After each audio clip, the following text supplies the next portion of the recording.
ایک شریف نوجوان جسے قدم قدم پر سنگسار کیا گیا۔ ظالم معاشرے کی ناانصافیوں، کرپٹ پولیس اور دولت مند بدماشوں نے اسے بھی ایک غنڈہ بننے پر مجبور کر دیا۔ اور جب ایک شریف انسان جرائم پیشہ بن جائے تو وہ سب غنڈوں سے زیادہ خطرناک ہو جاتا ہے۔ ایک بدقسمت نوجوان جسے جرم کی دلدل نے ایک آتش فشاں بنا دیا۔ بدلے کی آگ میں جلتے ایک شریف نوجوان کی کہانی۔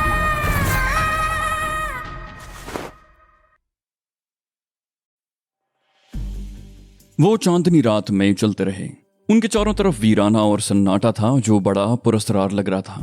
ملک طوطی خان کے گاؤں تک تو انہوں نے باغات دیکھے تھے، لیکن اس سے آگے کا علاقہ بالکل بنجر تھا۔ کہیں کہیں کوئی اکا دکا درخت نظر آ جاتا یا وہ چھوٹی چھوٹی جھاڑیاں تھیں جو چاروں طرف پھیلی ہوئی تھیں۔ نولکھے نے اپنا گھوڑا شارک کے قریب لاتے ہوئے کہا، شارک بہو، میری سمجھ میں نہیں آتا کہ روس والے اس ملک پر قبضہ کیوں کرنا چاہتے تھے۔ ہم کئی روز سے یہاں بھٹک رہے ہیں۔ بڑا بنجر اور ویران ملک ہے۔ یہاں نہ تو سونے کی کانیں ہیں اور نہ ہی یہاں کی زمین اناج پیدا کرتی ہے۔ روس نے اپنے ہزاروں بندے مروا دیے، اپنے ملک کی آدھی دولت یہاں خرچ کر دی، بلکہ ضائع کر دی۔ اگر وہ قبضہ جمانے میں کامیاب ہو بھی جاتا تو اسے یہاں سے کیا مل جاتا؟ یہاں تو پتھروں کے سوا کچھ بھی نہیں ہے۔ شارک بولا، تم اس بات کو نہیں سمجھ سکو گے نولکھے۔ کسی ملک پر قبضہ کرنے کے لیے ضروری نہیں ہوتا کہ وہاں سونے کی کانیں ہوں، وہاں کی زمین اناج اگلتی ہو اور وہاں کے میدانوں میں دودھ کی نہریں بہتی ہوں۔ وہ چند لمحوں کے لیے خاموش ہوا، پھر بات جاری رکھتے ہوئے کہنے لگا، روس اس بنجر اور ویران ملک پر قبضہ کرنا چاہتا تھا تو اس کی وجہ کچھ اور تھی۔ یہ ملک دفاعی لحاظ سے اس کے لیے اہمیت رکھتا تھا۔ افغانستان پر قبضہ کرنے کے بعد اس کے قدم پاکستان کی طرف بڑھتے۔ اسے اس خطے پر کنٹرول حاصل کرنے کے لیے بندرگاہ کی ضرورت تھی اور گرم پانیوں کے سمندر تک پہنچنے کے لیے ہی روس نے یہ سارے جتن کیے تھے، لیکن وہ اپنے مقصد میں کامیاب نہیں ہو سکا۔ روس دنیا کی سب سے بڑی طاقت تھی، لیکن افغانستان میں شکست کے بعد اس کی طاقت کا شیرازہ بکھر گیا۔ سینٹرل ایشیا کی ریاستیں روس کے تسلط سے آزاد ہو رہی ہیں۔ روس اپنی اصل سرحدوں میں سمٹ رہا ہے۔ اگر وہ افغانستان میں پناہ لیتا تو شاید صورتحال یہ نہ ہوتی۔ نولکھے نے کہا، اس کا مطلب ہے افغان بڑے بہادر ہیں۔ شارک بولا، ان کی بہادری تو تم دیکھ ہی چکے ہو۔ افغانستان میں روس کی شکست کی ایک اور بڑی وجہ یہاں کے دشوار گزار راستے ہیں۔ روسی فوجوں کے لیے نقل و حرکت ایک بڑا مسئلہ تھا۔ اونچے پہاڑوں اور دشوار گزار راستوں پر انہیں قدم قدم پر مزاحمت کا سامنا تھا۔ افغانوں نے چھاپا مار جنگ لڑی ہے اور یہ چھاپا مار جنگ ہی روس کی شکست کا باعث بنی تھی۔ نولکھے نے کہا، فرض کرو اگر روسی یہاں قابض ہو جاتے تو؟ شارک نے کہا، اول تو یہ ناممکن ہوتا۔ کسی دوسرے ملک پر قبضہ کرنا آج کے دور میں اتنا آسان نہیں ہے، اور بالفرض یہاں روس کا قبضہ ہو بھی جاتا تو صورتحال پر مکمل کنٹرول حاصل کرنے کے لیے کم از کم نصف صدی درکار ہوتی۔ نولکھے نے کہا، جب طاقت ہو تو کسی کو کچلنے کے لیے اتنی مدت درکار نہیں ہوتی۔ شارک بولا، یہ صرف کہنے کی باتیں ہیں۔ دنیا کی سب سے بڑی طاقت ہونے کے باوجود روس کو یہاں سے اپنا بوریا بستر سمیٹنا پڑا۔ بہرحال چھوڑو ان باتوں کو، ہمیں یہاں سے کیا لینا۔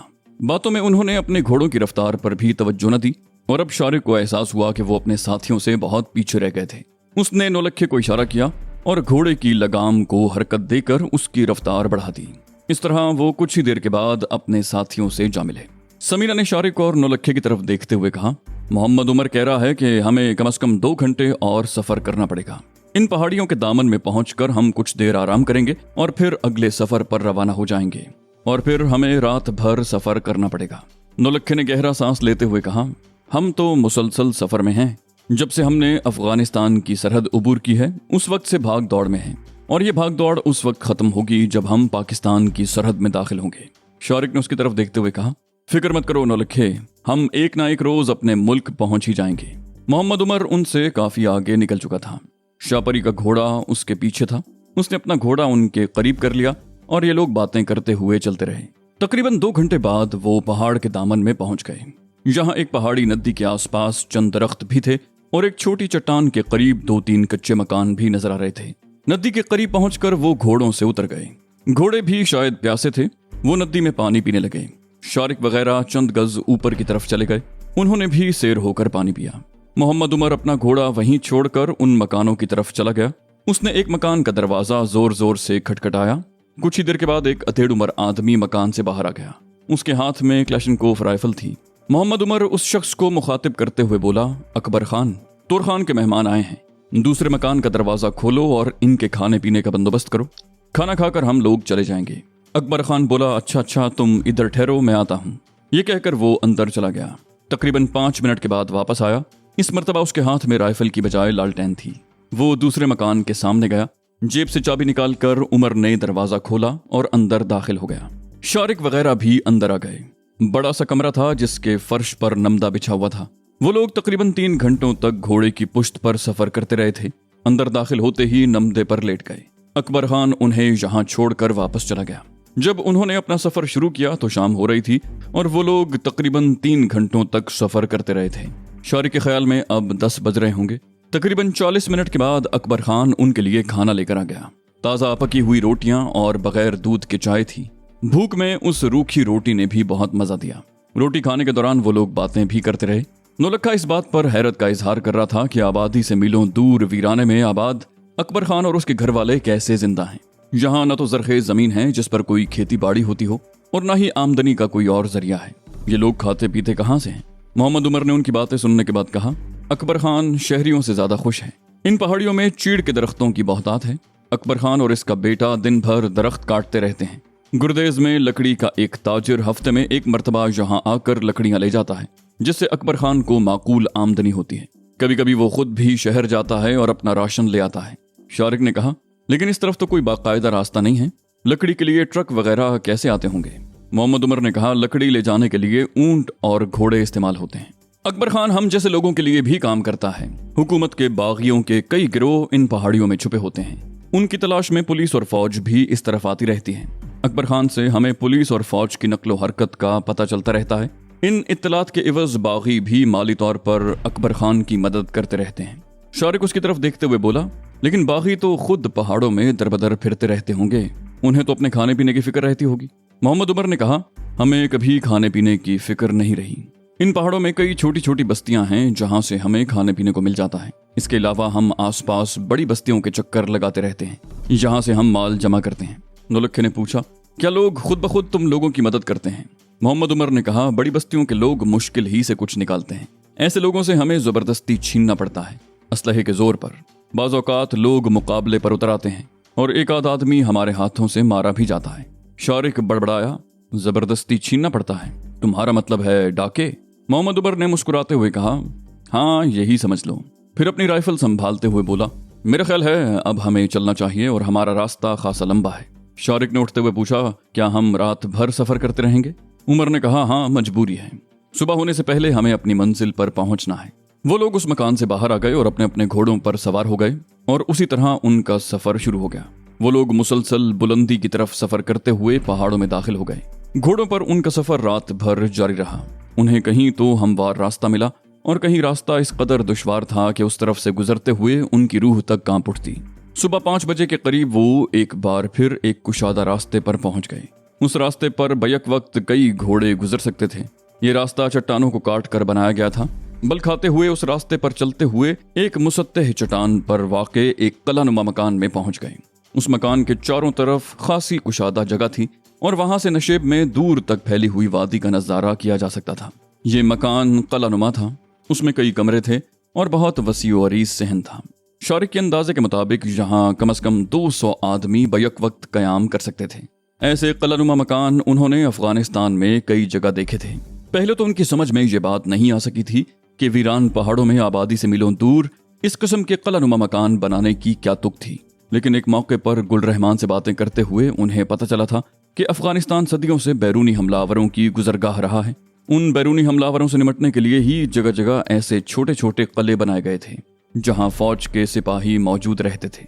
माजी में यूं भी अफगानिस्तान छोटी छोटी रियासतों और जागीरों में बटा हुआ था।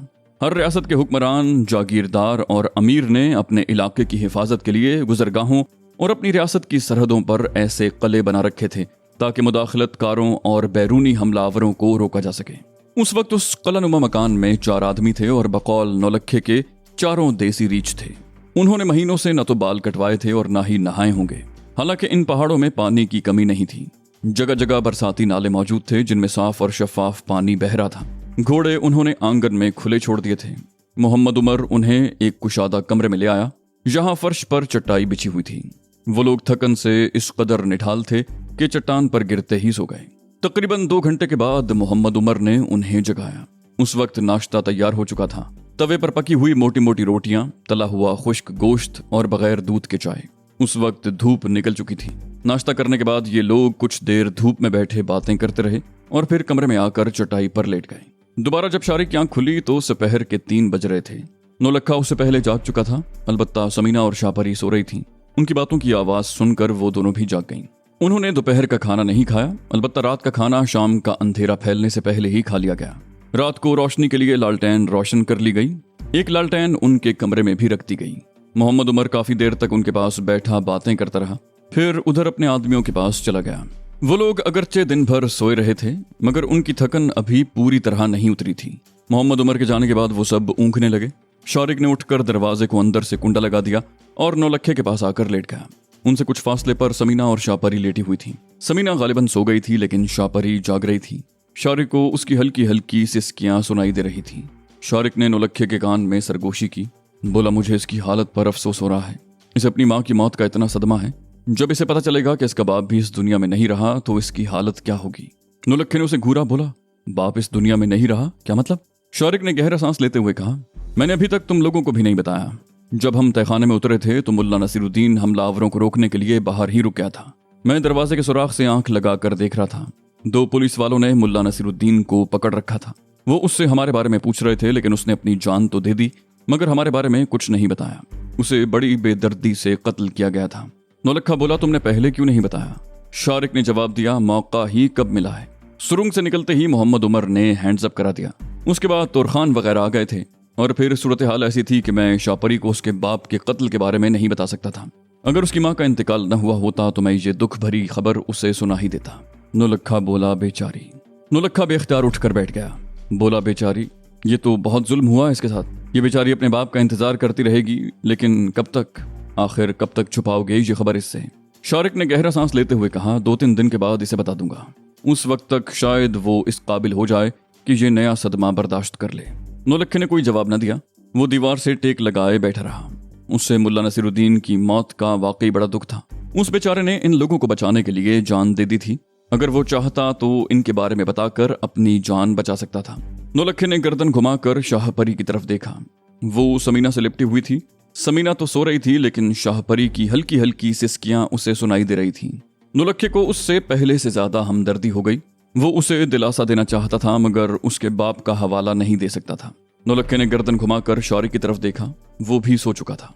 कुछ देर बाद शाहपरी की सिसकियां भी बंद हो गईं। शायद वो भी सो गई थी, लेकिन नौलखा जागता रहा। उसे नींद नहीं आ रही थी। हकीकत यह है कि शारिक की बातों ने उसकी नींद उड़ा दी थी। हर तरफ सन्नाटा था। खिड़की के बाहर से झींगर वगैरह की आवाजें सुनाई दे रही थीं, जो उस सन्नाटे में बड़ी पुरस्कार लग रही थीं। रात धीरे धीरे बीत रही थी। नौलखे ने कई मर्तबा आंखें बंद करके सोने की कोशिश की, लेकिन कामयाब न हो सका। वो जब भी आंखें बंद करता, शाहपरी का मासूम चेहरा उसके तसव्वुर में उभर आता और वो आंखें खोल देता। लेकिन रात के आखिरी पहर उसके आसाब ढीले पड़ गए और बिलाखिर वो भी नींद की आगोश में पहुंच गया। उस कलानुमा मकान में रहते हुए तीसरा दिन था। इन लोगों के पास करने को कुछ नहीं था, लिहाजा ये लोग जी भर के बोर होते रहे। उसी रोज शाम को खाना खाने के दौरान मोहम्मद उमर ने ऐलान कर दिया कि अगर आज रात तोरखान और उसके साथी यहाँ न पहुंचे तो वो लोग सुबह सवेरे अपने मरकज की तरफ रवाना हो जाएंगे। शारिक ने पूछा, तुम्हारा ये मरकज कहाँ है और यहाँ से कितनी दूर है? मोहम्मद उमर ने कहा, कल सुबह चलेंगे तो सूरज गुरूब होने से पहले पहले पहुंच जाएंगे। वहां से जरावक नामी शहर चंद मील के फासले पर है। शारिक ने एक और सवाल किया। बोला, जरावक से हम किस तरफ जा सकते हैं? मोहम्मद उमर ने कहा, यूं तो जरावक से पाकिस्तानी इलाके शुमाली वजीरिस्तान की सरहद करीब पड़ती है, लेकिन तुम लोग अगर पाकिस्तान जाना चाहते हो तो तुम्हारे लिए जनूबी वजीरिस्तान की सरहद पार करना ज्यादा मुनासिब रहेगा। शारिक ने पूछा, जनूबी वजीरिस्तान जरावक से कितनी दूर है? मोहम्मद उमर ने कहा, कई दिन का फासला है। करीब बैठे हुए नौलखे ने कहा, इसका मतलब है कि हमें कई रोज तक इन पहाड़ों में भटकना पड़ेगा। फिर मोहम्मद उमर की तरफ देखते हुए बोला, एक बात तो बताओ यार, तुम लोग इन पहाड़ों में कैसे जिंदगी गुजार रहे हो? क्या तुम्हें अपने घर वालों की याद नहीं आती? मोहम्मद उमर ने हल्का सा कहा लगाया। बोला, घर वाले? मैं तो अपने घर वालों की शक्लें भी भूल चुका हूँ। यही पहाड़ और वीरानी हमारा घर है। कहीं कहीं इस तरह के मकान हमारे कब्जे में हैं, वरना हमारी रातें तो खुले आसमान तले गुजरती हैं या गारों में, और इन पहाड़ों में गारों की कोई कमी नहीं। नौलखे ने कहा, लेकिन सवाल ये पैदा होता है कि तुम लोग इन पहाड़ों में क्यों रह रहे हो? हर शख्स का हर हुकूमत से कोई ना कोई सियासी इख्तिलाफ जरूर होता है, बल्कि सियासी इख्तिलाफ हर शख्स का हक है, लेकिन इख्तिलाफ ज्यादा शिद्दत इख्तियार कर जाए तो हुकूमत के अताब से बचने के लिए रूपोश होना ही पड़ता है। लेकिन जब हुकूमत बदल जाती है तो ये सारे इख्तिलाफात भी खत्म हो जाते हैं। यहाँ तो कई हुकूमतें बदली हैं, उसके बावजूद तुम लोग इन वीरानों में छुपे हुए हो। मोहम्मद उमर ने गहरा सांस लेते हुए कहा, इसलिए कि हम जैसे लोग हर हुकूमत को मतलूब होते हैं। हम कभी अपने घरों को नहीं लौट सकते। हम जैसे लोगों को बाकी जिंदगी इन्हीं पहाड़ों में गुजारनी होती है। नौलक्खे ने उलझी हुई नजरों से उसकी तरफ देखा। बोला, मैं समझा नहीं। मोहम्मद उमर ने कहा, हम सब फरारी हैं। हम में कोई आदमी ऐसा नहीं है जिसके हाथों 2-4 आदमी न मारे गए हों। किसी ने कबायली दुश्मनी की बिना पर अपने दुश्मन को मौत के घाट उतारा है, और किसी ने किसी और वजह से। ये लोग न अपने कबीलों में रह सकते हैं, न शहरों और बस्तियों में। ये लोग न सिर्फ कानून को मतलूब हैं, बल्कि इनके दुश्मन भी इन्हें तलाश करते फिर रहे हैं। इनके लिए पहाड़ ही महफूज पनाहगाहें हैं। नौलक्खे ने सर हिलाते हुए कहा, ओ समझा, तो ये कातिलों का गिरोह है जो कानून और अपने दुश्मनों से बचने के लिए इन पहाड़ों में पनाह लिए हुए हैं। मोहम्मद उमर ने जवाब दिया, यही समझ लो। लेकिन इन पहाड़ों के बाहर सब लोग हमारे दुश्मन नहीं हैं। मलिक तोती खान जैसे लोग भी हैं जो वक्तन फवक्तन हमारी मदद करते रहते हैं, और हम भी ऐसे मौकों पर उनके काम आते हैं। उस रोज जब मलिक तोती खान का पैगाम मिला तो तोर खान यहीं पर था। पैगाम मिलते ही वो हमें साथ लेकर चल पड़ा। नौलक्खे ने कहा, तो गोया तोर खान इस गिरोह का सरदार है। उसे तो ये गिरोह बनाने में बड़ी दुश्वारी पेश आई होगी। वैसे तुम इस गिरोह में कब से हो? मोहम्मद उमर ने कहा, मुझे 3 साल हो चुके हैं। ये गिरोह तोर खान जहनी ने बनाया था। वो मुझसे तकरीबन 2 हफ्ते पहले इस गिरोह में शामिल हुआ था। वो ताजिक है। वैसे इस गिरोह में मुख्तलिफ इलाकों से ताल्लुक रखने वाले शामिल हैं। मैं कंधार से भाग कर आया था। 2 पाकिस्तानी हैं जिनका ताल्लुक सूबा सरहद से है। वो पुलिस से बचने के लिए अगरचे आज़ाद इलाके में आ गए थे, लेकिन तुम जानते हो कि आज़ाद कबायली इलाकों में जिरगे का निज़ाम चलता है। जिरगा जो फैसला कर दे वो हर हालत में कबूल करना पड़ता है। पॉलिटिकल एजेंट के मजबूर करने पर जिरगे ने उन दोनों को कानून के हवाले करने का फैसला किया था, लेकिन वो दोनों वहां से भागकर अफगानिस्तान आ गए। कुछ अरसा मुख्तलिफ इलाकों में भटकते रहे और फिर इस गिरोह में शामिल हो गए। नौलक्खे ने कहा, तुमने कहा था कि तोर खान तुमसे 2 हफ्ते पहले इस गिरोह में शामिल हुआ था। वो गिरोह का सरदार कैसे बना? मोहम्मद उमर ने मुस्कुराते हुए कहा, ताकत का कानून हर जगह चलता है। तोर खान से पहले इस गिरोह का सरबरा एक कंधारी था। तोर खान का किसी बात पर उससे इख्तिलाफ पैदा हो गया। उस वक्त तोर खान को गिरोह में किसी की भी हिमायत हासिल नहीं थी, लेकिन तोर खान ने कबीले के कंधारी सरदार को कत्ल कर दिया तो गिरोह के बाकी आदमियों ने उसके सामने सर झुका दिया और उसे गिरोह का सरदार तस्लीम कर लिया। नौलक्खे ने पूछा, इस गिरोह में कितने आदमी हैं? मोहम्मद उमर ने कहा, तकरीबन 35। गिरोह के अखराजात चलाना सरदार की जिम्मेदारी है, और ये सरदार का काम है कि वो कुर्बो जवार की बस्तियों के सरदारों से राशन वसूल करे या बस्तियों में लूट मार की जाए। नौलक्खे ने गहरा सांस लेते हुए कहा, समझ गया भाई, लूट मार ही तुम लोगों का पेशा है। लूट मार तो हम भी करते हैं, लेकिन हमारा तरीका जरा मुख्तलिफ है। शारिक एक तरफ बैठा खामोशी से उनकी बातें सुन रहा था। मोहम्मद उमर ने जो इंकिशाफ किए थे वो उसके लिए खासे दिलचस्प थे। गिरोह के सरबराह तोर खान से बहुत मुख्तसर सी मुलाकात हुई थी और वो उसके बारे में कोई राय कायम नहीं कर सकता था, लेकिन उसे जो बातें मालूम हुई थी उनसे वो किसी हद तक अंदाजा लगा सकता था कि अगर कोई बुरा वक्त आया तो तोर खान जैसे शख्स से निमटना आसान काम नहीं होगा। अगले रोज सुबह सवेरे वो लोग रवाना हो गए। इस मर्तबा रास्ता ज्यादा दुश्वार नहीं था। वो एक वादी में सफर कर रहे थे। दोपहर के करीब वो एक दरिया के सामने पहुंच गए। पानी की वजह से आसपास दरख्तों की बहुतात थी। शहतूत के दरख्त ज्यादा थे। उन्होंने दरख्तों के करीब ही पड़ाव डाल दिया। खाना खाने के बाद वो कुछ देर आराम करने के लिए लेट गए। समीना शाहपरी के साथ थी। शारिक ने समीना को इशारे से बुलाया और उसके साथ टहलता हुआ दरिया के किनारे पर एक पत्थर पर बैठ गया। उसने दोनों पैर पानी में लटका लिए। समीना ने उसकी तरफ देखते हुए पूछा, कोई खास बात है? वो भी उसके करीब पत्थर पर बैठ गई। शारिक ने मध्यम लहजे में कहा, हाँ, खास बात ही समझो। कल रात मैंने नौलक्खे को तो बता दिया और अब तुम्हें भी बताना जरूरी समझता हूँ। अब देखना यह है कि तुम इस मामले को किस तरह हैंडल करती हो। समीना की आंखों में उलझन सी तैर गई। बोली, मामला क्या है? शारिक बोला, तुम्हें याद होगा कि जब हम मलिक तोती खान की हवेली में तहखाने में उतरे थे तो मुल्ला नसीरुद्दीन पुलिस वालों को हमसे दूर रखने के लिए बाहर ही रुक गया था। समीना बोली, हाँ मुझे याद है, वो हमारे साथ भी नहीं आया था। शारिक ने कहा, अब वो कभी नहीं आएगा। उसके लहजे में अफसुर्दगी थी। समीना ने उसे घूरा। बोली, क्या मतलब, क्या कहना चाहते हो?